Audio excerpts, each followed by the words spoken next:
Welcome back to Windrock Park, where we are testing the 2023 Polaris Sportsman 570 Trail. We're going to give you 5 things we love, 5 things we hate, and then we're going to tell you exactly who this rig is for. First, let's go over some of the things that make this what it is. So unlike the Sportsman 1000 that we recently tested, this is powered by a 567cc single. Sounds great, makes lots of good power, plenty of pickup for a rig that weighs almost 900 pounds wet. Excellent clutching, excellent throttle, it's got plenty of power. In a lot of ways, this really is the Goldilocks machine in Polaris's lineup. It's super approachable, it's not gonna spook you, it's right at home on gravel 2 tracks, gnarly rock climbs, playing around in the mud. It really is a great machine. All right, let's get into the 5 things we love. Number 1, just like its big brother, the ergonomics on the Sportsman 570 are excellent. It's super comfortable. The seat is nice and wide, super soft. You can sit back and cruise, have a good time. You can get forward, stand up. It's nice and narrow up here to grip the tank with your knees. That's all awesome.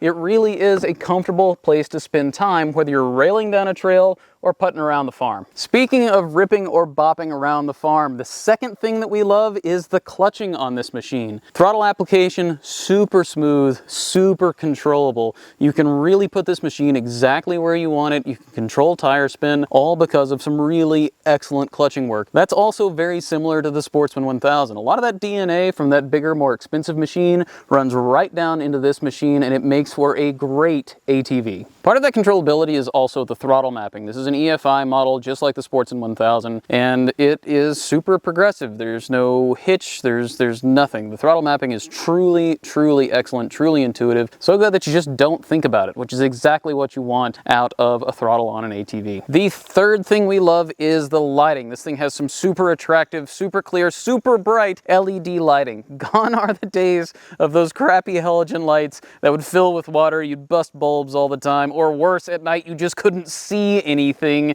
These things are crazy bright, including the light pod that's up on the handlebars so you can actually see when you're turning through corners. All of that is excellent. Bright LEDs in the back too for the brake and tail lights. It looks gorgeous. It looks super premium. Looks way more expensive than this machine's MSRP. The fourth thing we love is this suspension. Look, this isn't anything super trick. You won't find external reservoirs. You won't find active live valve, any of that stuff, but Polaris has clearly done their homework. This thing works everywhere we've put it. You want to rip down a trail, it's compliant, it's stable. You want to tackle a rock garden, it's super compliant. Lots of articulation, lots of ground clearance. There's over 11 inches of ground clearance on this rig, which is excellent.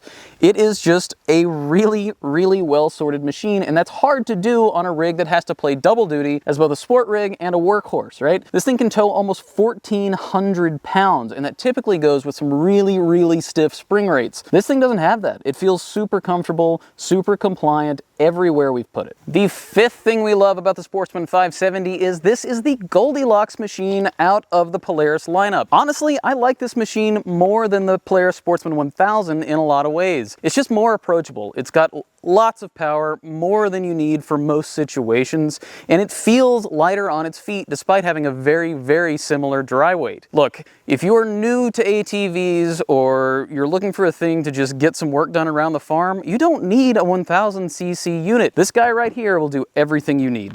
All right, before we go any farther, be sure to like, comment, and subscribe. That means you'll see our freshest content as soon as it comes out. We'll see you there. Now for 5 things we hate about the Polaris Sportsman 570 Trail. The first thing we hate, this thing has a 2,500 pound winch straight from Polaris standard on the trail. That's awesome. We've got no problem with that. This rig weighs less than 1,000 pounds, so that's plenty of winch for this machine. What we don't like is it comes with a steel line. Steel line's been standard in the industry forever, but now that we have synth line, these things suck. I prefer a synthetic line. It doesn't have any memory. It floats. When it breaks, it's not that big a deal. It's just a more useful tool to have on the machine. I want them to get rid of this steel line. I want to see a synth line up here. The second thing we hate, this tiny 1.25" hitch. Look, this rig can tow 1,400 pounds. Just go ahead and throw a 2-inch receiver on here so we're not messing around with a bunch of different hitch sizes for moving yard trailers around and that sort of thing. We do love that there are provisions for safety chains. That's always nice to see. There are some side-by-sides that don't even do that, but go ahead,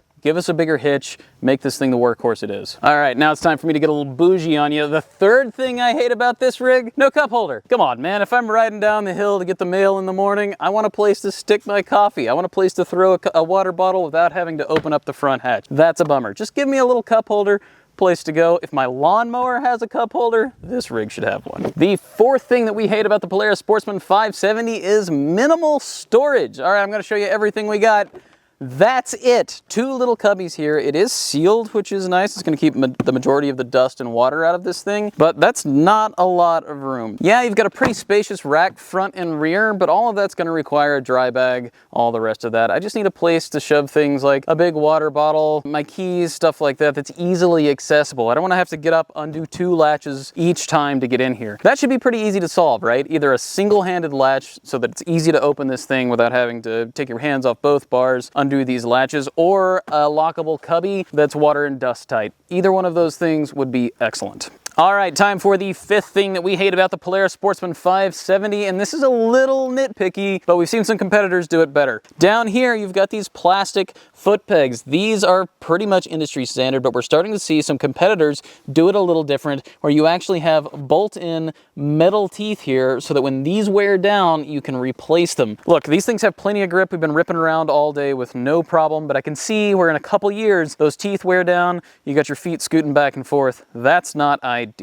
All right, so who is the Sportsman 570 for? Look, this is a perfect machine for getting some basic work done around the farm. It's also perfect for having a good time. Look, this thing is a blast out on the trails. It's easy to get airborne. It's super compliant. It's fun to slide around. It feels really neutral, really planted. So if you're looking for a do-it-all machine, this is it. You need to do some hunting. You need to do some farm work. You need to play around with your buddies. The 570 is where it's at. It's got plenty of power. It's got great range. It's got a lot of capability right out of the box, and it won't break the bank. Other use cases, look, you got a job site with a bunch of people who are new to ATVs. This thing's not gonna spook anybody. It's a kitten. It's super easy to control. I would put literally anybody on this machine as their first time on an ATV and not worry about it. It's just a really approachable machine, and that is awesome. If you like what you saw here, be sure to check us out at utvdriver.com. We're going to have a full review on this machine soon, along with all sorts of news, reviews, galleries, videos, every day of the week. You can also check us out on all of our social media channels. We're everywhere you are. We want to hear from you. We want to see what you're riding, where you're going. We'll see you there.